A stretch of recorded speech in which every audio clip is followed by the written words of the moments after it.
the Florida Writer Podcast, a discussion about writing and other things. Hello and welcome to another edition of the Florida Writer Podcast with your host, Alison Nissen. And today I am lucky enough to be with Heather Leigh.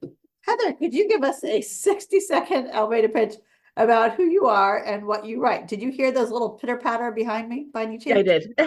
Okay, that was Jameson making an appearance in the podcast. She doesn't like to be left out. So in case y'all were wondering, Heather Leigh, this is all about you. So tell us what you write. Well, perfect. Well, thank you for having me on the show. I basically, to give a little bit of background as to why I write what I write, I've been a paranormal researcher for more than 30 years. I started having experiences with paranormal activity around 17 when I started seeing my grandfather. And that was kind of like the jumping point for all of the topics that I choose. And in addition to that, I was a writer, journalist, freelance writer. I continue to do all of that outside of my paranormal activity research that I do. And the topics that I write about, I have several books out now, Haunted Southern Nevada Ghost Towns, Ghosts and Legends of the Vegas Valley, and Haunted Florida Lighthouses came out this last fall. And then Florida Ghost Towns is coming out in the spring, and Haunted Florida Roadside Attractions is coming out next summer. So as you guys can see, there's a pattern there. They're all nonfiction. They talk about different experiences that I've had at these locations, as well as a deep dive into the history and what might be causing the paranormal activity to be occurring at these locations. All right, let's start with lighthouses, because I've always wanted to visit a lighthouse, but I've never wanted to climb into one. So did you actually climb up the steps to the top of the lighthouse and spend some time there, or what? Not recently, but in the past I have. I've done the Jupiter Lighthouse here in Florida. St. Augustine, I got about halfway up and my knee said no. So I never made it up any further than that. But it was the Ponce de Leon Lighthouse is another one that I've climbed all the way to the top of. And once you get there, I'm afraid of heights. So it was like I was pressed up against the back wall. And I kind of just peeked over the edge real quick, but the view still from up there is amazing. And just from being in there, you can feel the energy of the history that is still surviving in the location. How did you get started with, you talked about how you discovered you had paranormal connectivity. I don't know if that's the right word, but how did you get started writing about it? It was weird. I actually have, I'm working on a publisher, so there may be new stories coming out soon, but I had written more or less like a paranormal historical fiction books. I have several where I've just taken, historical events that have happened in time and kind of created parallel universes where today, this is what people are experiencing. And then it's almost like a flashback to what actually really happened at that location and how it's affecting people. So it was just something I always wrote. And then, of course, I love the vampire, the werewolf, and all the cryptid urban legends that are out there as well. And so I've written a lot about those as well, but not yet published. But those are fiction. And the other things you write are they considered fiction? They're nonfiction. Right. Yeah. What ended up happening is we filmed for Real Haunts Ghost Towns. It was a documentary by Motion Picture Video. And we had done a whole bunch of research, my team and I, and into the ghost towns that we were traveling to. And I had put everything, being a writer that I am, it wasn't just little bullet points. It was actual full-fledged, chapters on pages that we were discussing during the filming. And a friend of mine, Peter Haviland, who passed away 2 years ago now, he actually worked for, he was a writer for History Press. And he said, well, why don't you submit your idea to them? So with his help, I pitched the idea of Haunted Southern Nevada Ghost Towns, and they loved it. And I'm just basically, the books that I continue writing is I'm taking the notes from all my research throughout the years and putting them into book form. Were you living in Nevada at one point in your life that you did a lot of research out that way? Yes, we actually moved out there. We've been back in Florida for 2 years now, but we lived there for about 6.5 years before moving back to Florida. I was thinking you went from the frying pan to the fire, or the other way around. Right. I used to live in the Colorado high desert, I don't mean Colorado the state, I mean the desert, the Colorado desert. Right. And they have some really interesting old ghosty locations out that way.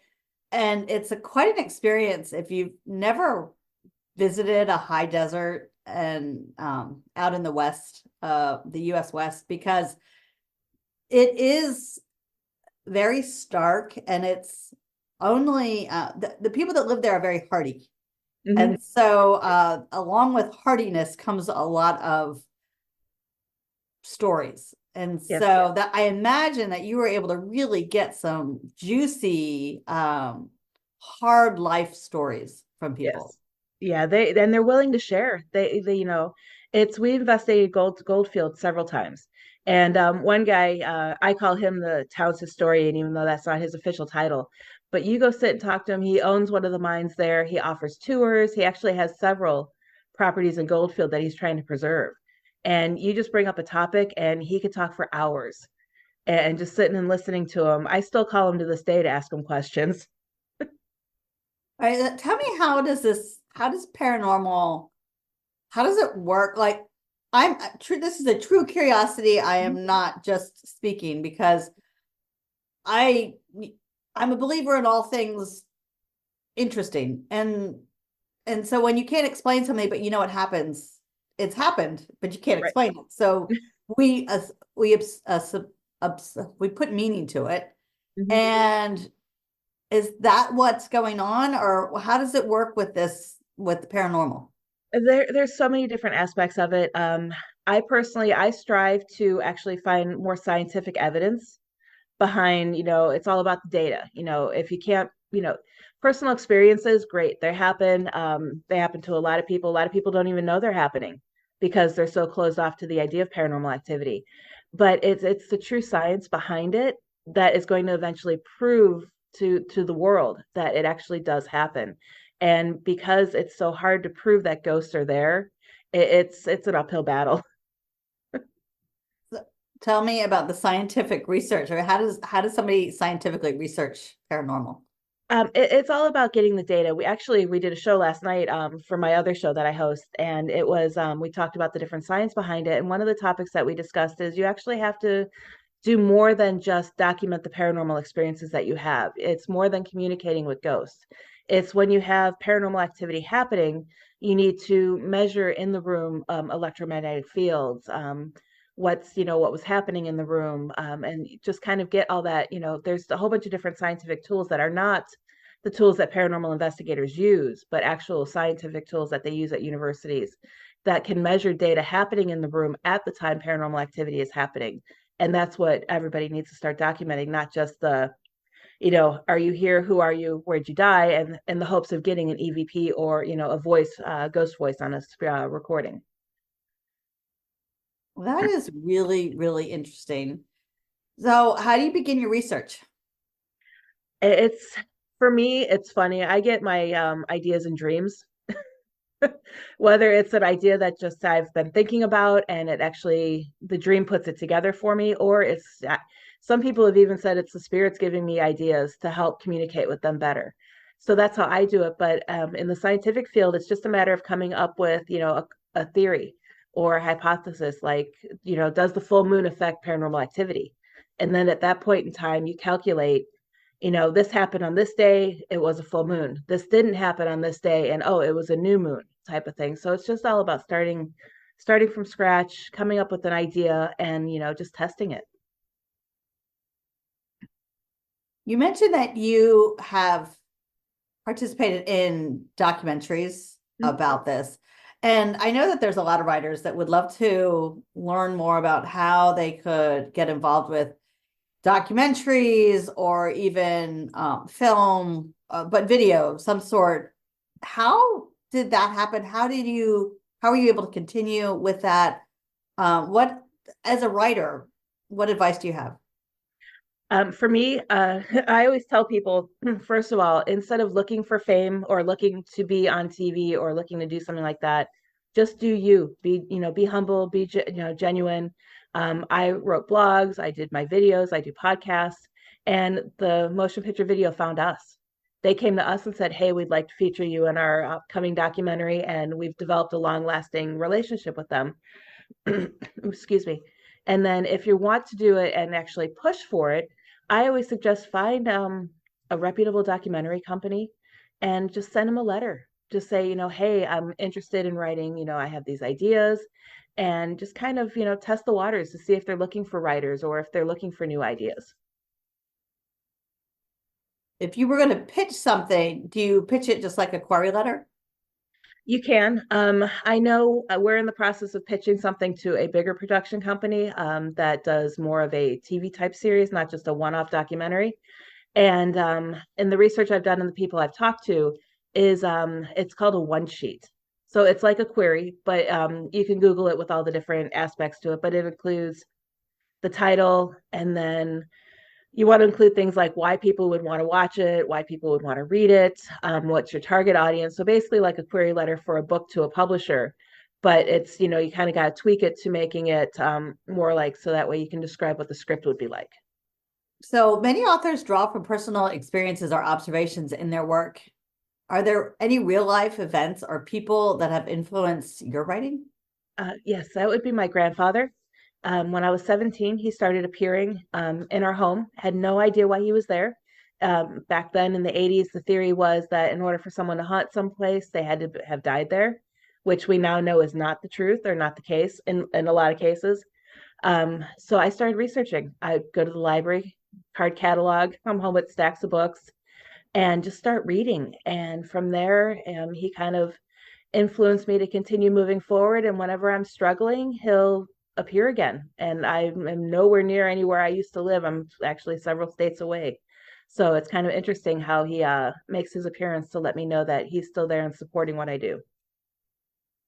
And you see him mostly in dreams, or does he come to you as a cardinal, or how does this? No, it's mostly in dreams. But in the beginning, it was he would appear at the foot of my bed. He'd be sitting next to my bed, and then 2018, I was diagnosed with stage 5 kidney disease.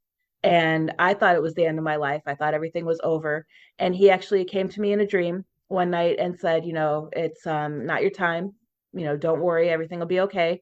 And when I woke up, he was actually sitting next to the side of my bed, which I don't know how he was sitting. There was no chair there, but he made a chair for himself. So he was sitting at the edge of the bed and rubbing my arm, and then he slowly faded away. And then what's interesting about that is since then, my kidney disease has completely reversed itself with no medical intervention, and I'm completely free of any signs of it. Oh, well, I'm very happy to hear that about your diagnosis. Not happy to hear about the diagnosis, happy to Right. hear about the retreat. Mm-hmm. I think that is absolutely wonderful, and it gives hope to a lot of people. Yes. And so your newest book is Florida Haunted Florida Towns. What'd you say it was going to be? Haunted Florida Ghost Towns. That one, Okay. I just went through the editing process with the History Press, and they are publishing it March 25th. Ooh, that's coming right up. Yep. So, how many Florida ghost towns did you cover? Um, in the book, I want to say there was about 20 or 30 that I actually covered as far as having paranormal activity, but there is I think more than 250 ghost towns in Florida. Next to Nevada, Florida has the most ghost towns in the US. Describe a ghost town to me. I mean, are people still living there, or is it like abandoned town? What's it like?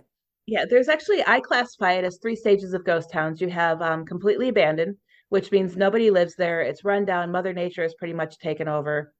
So it's kind of, go there at your own risk. Nobody really owns the property anymore. Sometimes state governments will own it, as well as a lot of the ghost towns in Florida are part of natural preserves. So nobody lives there, but they're preserving it as part of like the forest preserves. They've turned them into bird sanctuaries and all of that. Then you have Working Ghost Town, and that's where you have about, I would say, 100 to 200 residents at most who still live there, try to preserve the history. They own little shops, they offer services so that way the residents can still survive, and they just try to keep it going. And that would be, in Florida, there's very few working ghost towns, but like out in Goldfield, Nevada, you still had a few residents with a few, the Main Street area. So they're trying to preserve the town. And then you have what I call near ghost town. And this would be, today you wouldn't think of it as a ghost town because there's still a couple thousand residents living there, but it's not what it was in its heyday. So like Boulder City, it had when they were building the Hoover Dam, a lot of people live there, but now it's still pretty populated, but it's not what it was back in the day. And the description that I use in the book would be if Disney left Orlando. You would have a lot of people leave Orlando. It wouldn't become a ghost town per se, but it wouldn't be what it was when Disney was here.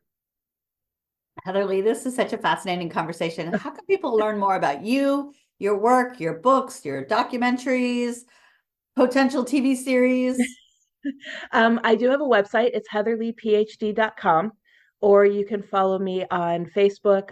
It is Dr. Heather Leigh, and it's Dr. Heather Leigh. And then that's basically where most of my stuff gets posted. Ooh, all right. Well, are you ready to switch to our rapid fire questions? Sure. If you were going to take a 1-week adventure, where would you go? Australia. Australia. It's a long flight. You sure Yes. 1 week's enough? No.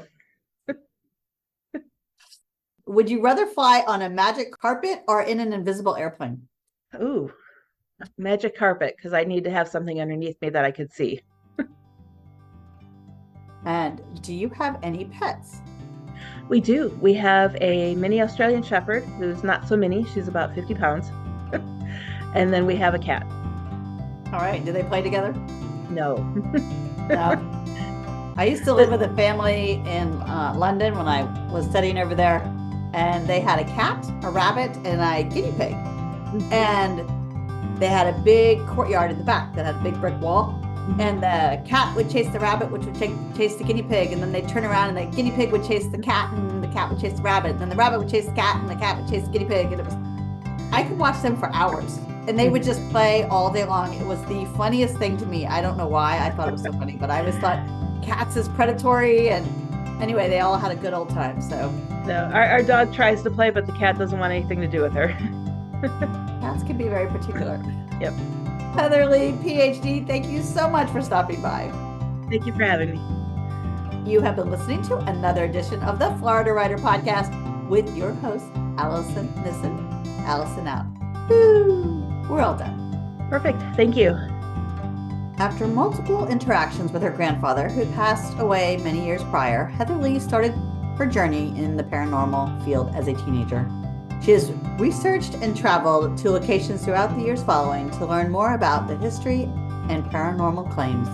For more information about Heather Leigh, visit her at heatherleighphd.com. For more information about the Florida Writers Association, visit us at floridawriters.org. Until next time.